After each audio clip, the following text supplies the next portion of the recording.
Ya buat teman-teman semuanya, nggak kuat bayar pinjol ya nggak usah dibayar gitu loh, ya kan? Karena dipaksain terus, akhirnya gali lubang tutup lubang.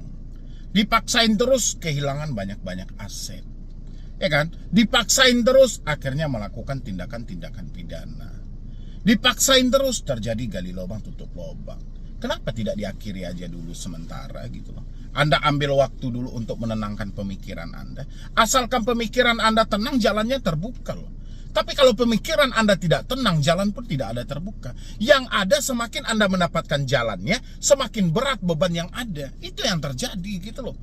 Ya, itu buat teman-teman yang selalu setiap hari ketakutan, kecemasan. Itu mau sampai kapan Anda rawat ketakutan-ketakutan seperti itu? Apakah Anda tidak pengen merubah hidup Anda buat ke depannya? Apakah Anda tidak pengen lebih baik lagi buat ke depannya? Apa Anda tidak pengen membebaskan diri dari semua jeratan yang ada? Kalau jawaban Anda di sana pengen, lawan semua ketakutan yang ada. Saya kan sudah bilangin, kalau memang fakta hidup, ya ini fakta hidup ini. Kita sudah berjuang, kita sudah toleh kanan kiri muka belakang. Memang real, duit ini sudah tidak ada. Memang kenyataannya, uang kita sudah tidak ada. Mau tidak mau, galbay adalah pilihan yang terbaik. Apakah ini berlaku untuk selamanya kita galbay atau ini hanya sementara? Kita lihat situasi kondisi hidup kita dulu. Ya. Kalau di depannya nanti kita ada rezeki, boleh. Ini kita negosiasi. Kalau misalnya mereka tidak terima nanti kalau kita negosiasi, gimana bang? Ya itu penderitaan mereka gitu loh. Yang penting kita menunjukkan etikat baik kita. Daripada hari ini kita memaksakan diri, yang jelas-jelas duit sudah tidak ada, tapi kita terus-terusan berpikir ini, kapan waktunya kita mau mengumpulkan uang kita? Ya, kalau kita sudah berusaha bang, tapi duit tidak ada juga, ya kita tampung. Yang terakhirnya apa? BI checking. Ya kan? Kalau teman-teman seperti ini setiap hari, bang galbay di sini, bang galbay ini bang nggak mampu bayar ini, baru telat ini bang, 3 hari lagi japo ini terus cari lagi bang pinjaman yang gampang cair apa, yang aplikasi yang gacor apa. Unik-unik teman-teman semuanya. OJK itu dalam COJK nomor 19 tahun 2023 telah memaksimalkan semuanya kawan-kawan. Pinjol supaya kamu tidak terlalu merugi, untuk memitigasi resiko dari gagal bayar, bekerja samalah dengan asuransi. Ya. Pinjol pun mengikuti hal itu dengan pemotongan biaya layanan di awal. Kalau sekarang misalnya Anda telat bayar atau Anda gagal bayar, ternyata si pinjol tidak bekerja sama dengan asuransi, apakah itu salah kita? Tidak. Nggak salah Anda sama sekali, salah si pinjolnya. Kan sudah dijelaskan sama OJK, pinjol wajib menjalin kerjasama dengan asuransi. Ya, berlaku terhitung sejak Januari 2024, sekarang 2025. Ya. Oh dia tetap menagih walaupun kita telat sudah 3 bulan, 4 bulan, 5 bulan. Itu prosedurnya. Kalau tagihan tidak membuahkan hasil, ya sudah, itu penderitaan dari aplikasi penyedia layanannya. Klaimlah ke asuransi. Orang ini risiko apa yang dia dapat? Seumur hidup dia tidak bisa minjam lagi. Ya sudah. Impas kan berarti. Apa yang perlu teman-teman takutkan semuanya sehingga begitu besar ketakutan yang ada dalam pemikiran Anda? Kapan waktunya kita mau berbenah diri, memperbaiki jalan hidup? Kalau nggak kita yang memperbaiki hidup kita, siapa lagi? Ya, ini yang harus teman-teman perhatikan semuanya. Ini yang harus teman-teman pahami semuanya gitu. Ini nggak bisa dibiarkan secara terus-menerus teman-teman semuanya. Hancur yang ada gitu loh. Saya perhatikan makin kesini, itu makin melarat hidup Anda. Sadar nggak sih? Anda setiap hari hanya berpikir, Anda lupa bekerja. Anda setiap hari hanya di dalam kamar sehingga lupa beraktivitas keluar. Anda setiap hari hanya murung sendiri sehingga Anda tidak perlu lagi bersosialisasi dengan masyarakat sekitar Anda. Kapan waktunya orang tahu bahwa Anda butuh pekerjaan? Ini Anda sendiri yang memutus rezeki Anda, kawan-kawan.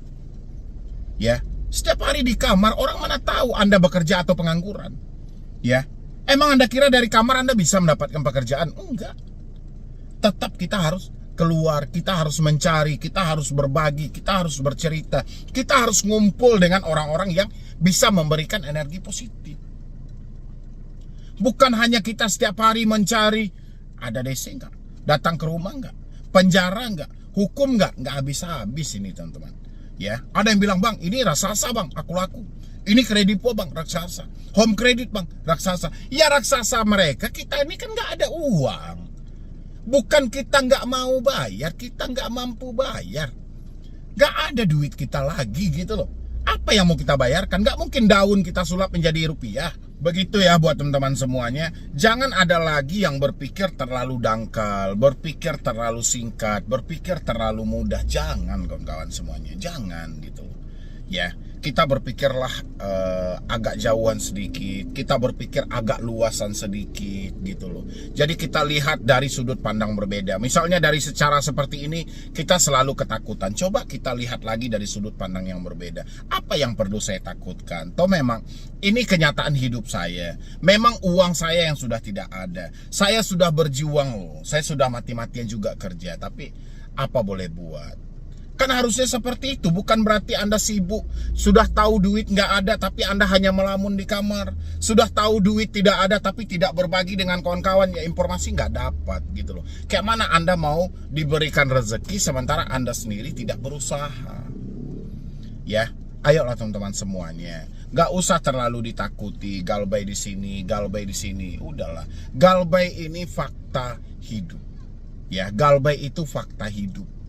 Bukan kemauan Anda. Kalau kemauan Anda semuanya, Anda pengen melunasi utang-utang ini. Anda pengen menyelesaikan hal ini. Anda tidak mau lagi berurusan dengan pinjol ini. Tapi kenyataan hidup berkata lain. Ya, hidup Anda tidak mampu untuk menyelesaikan semua ini. Mau tidak mau. Ya, galbay adalah pilihan yang tepat hari ini kawan-kawan semuanya. Berhenti bayar adalah pilihan yang tepat hari ini. Meletakkan sejenak kepanikan dan kesetresan yang ada adalah pilihan yang tepat. Memutus semua komunikasi yang terhubung adalah pilihan yang tepat. Supaya apa? Supaya Anda bisa berbenah diri buat ke depannya. Anda memperbaiki hidup Anda buat ke depannya. Mana tahu Tuhan di depannya telah merencanakan sesuatu yang indah buatmu, sementara dirimu hanya berdiam diri di sini, tidak mau melangkah maju. Rugi nggak? Berapa kali rugi itu kan kawan? Setiap hari di kamar aja, setiap hari di rumah aja. Mau keluar rumah takut, berkumpul sama kawan-kawan takut, bermasyarakat takut, melihat orang baru takut. Berapa kali rugi coba? Coba tanyain ke diri Anda, berapa kali rugi ini?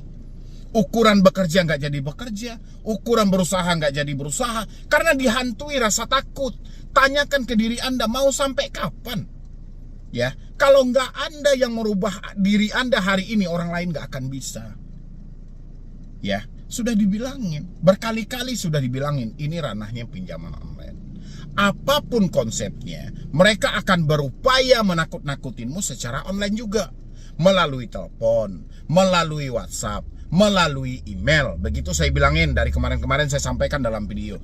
3 hal ini, telepon, WhatsApp, email. 90% penyumbang kepanikan, penyumbang ketakutan terbesar dalam hidup Anda. Ketika Anda telat atau tidak mampu bayar pinjol.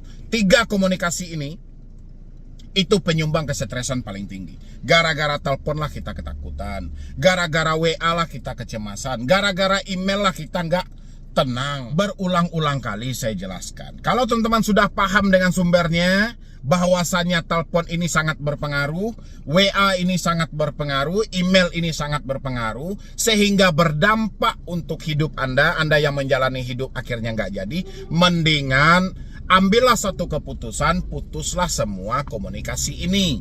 Kan itu saya sampaikan, ganti nomor, hapus WA, ganti email, rinset HP kita ke setelan pabrik. Kalau ada data-data yang menurut kita penting, pindahkan dulu. Ya, kita mulai melangkah hidup baru dengan nomor baru juga. Otomatis kita telah menyelamatkan diri kita dari tingkat kesetresan yang sangat luar biasa. Komunikasinya sudah nggak ada. Tapi orang-orang balik bertanya pada saya, bagaimana dengan kondar dia, kontak darurat? Bagaimana dengan kontak-kontak dia yang lain? Oke, paling tidak Anda selamatkan dulu diri Anda. Anda tenangkan dulu diri Anda. Sumbernya ada dalam pemikiran Anda sendiri. Kalau diri Anda sudah tenang, kontak darurat mampu Anda cover. Kalau diri Anda sudah tenang, kontak-kontak Anda yang lain mampu Anda selesaikan. Tapi kalau Anda panik, tapi Anda memikirkan ini, sama aja hasilnya mubazir. Hasilnya mubazir. Makanya butuhlah dulu ketenangan buat diri kita. Sejenak dulu, putus semua komunikasi. Kita jangan dengar dulu informasi tentang pinjaman online yang langsung kepada diri kita. Setelah kita tidak mendengar, nanti baru kita lihat kontak darurat. Siapa kira-kira kontak darurat kita yang masih memberikan laporan pada kita bahwasannya dia masih dihubungi oleh pinjaman online? Kita jelaskan. Nanti kalau ada yang berkomunikasi mengatasnamakan diri saya berhutang, tolong dong suruh ke alamat saya. Itu aja, sampaikan gitu loh. Begitu juga dengan kontak-kontak kita, sampaikan juga seperti itu, suruh aja ke alamat kita. Ya, pasti teman-teman berpikir, nanti kalau dia beneran datang gimana Bang? Bagus. Ya, DC datang ke rumah itu tidak semenakutkan yang kita kira, tidak seburuk yang kita bayangkan. Kita coba dulu. Ya, justru lebih enak, satu-satunya lawan pinjaman online adalah offline. Harus ada kedatangan mereka, biar kita lebih jelas gitu loh. Mau negosiasikah, mau kita membayarkah, mau tidak membayarkah, ini jelas di sini gitu loh. Dan debt collector yang datang ke rumah, kita juga harus tahu prosedur-prosedur apa yang harus dilalui. Kayak gitu buat teman-teman semuanya. Nggak bisa lagi Anda biarkan pemikiran Anda berlarut-larut seperti ini. Yang ada terjadi kementokan, ya, malah merugikan diri Anda sendiri. Anda akan nekat-nekatan nanti melakukan hal-hal yang, ya pokoknya begitulah buat teman-teman semuanya. Yang jelas, secara garis besar saya sampaikan, Anda tidak mampu bayar hari ini, itu sudah diperhitungkan oleh pinjol. Resikonya sudah dijelaskan gitu loh. Nggak ada resiko yang berat kecuali ketakutan dalam diri Anda. Tidak ada resiko yang mencelakai terhadap diri Anda kecuali pemikiran Anda sendiri. Ya, jadi sudahilah teman-teman semuanya. Drama-drama, ketakutan-ketakutan yang ada, jangan Anda pupuk lagi. Pokoknya mulai besok lah ya. Kalau bisa mulai hari ini oke-oke aja. Tapi mulai besok lah paling tidak. Sambil Anda pelan-pelan memahami video ini, dan mulai besok praktekkanlah seperti yang saya sampaikan. Sudah saatnya kita memperbaiki hidup kita buat ke depannya. Ya, buat teman-teman semuanya, mungkin dari saya cuma itu aja dulu. Mudah-mudahan ini bisa membantu dan menyelamatkan Anda buat ke depannya. Jadi sekian dulu dari saya, Medi Broni. Wassalam.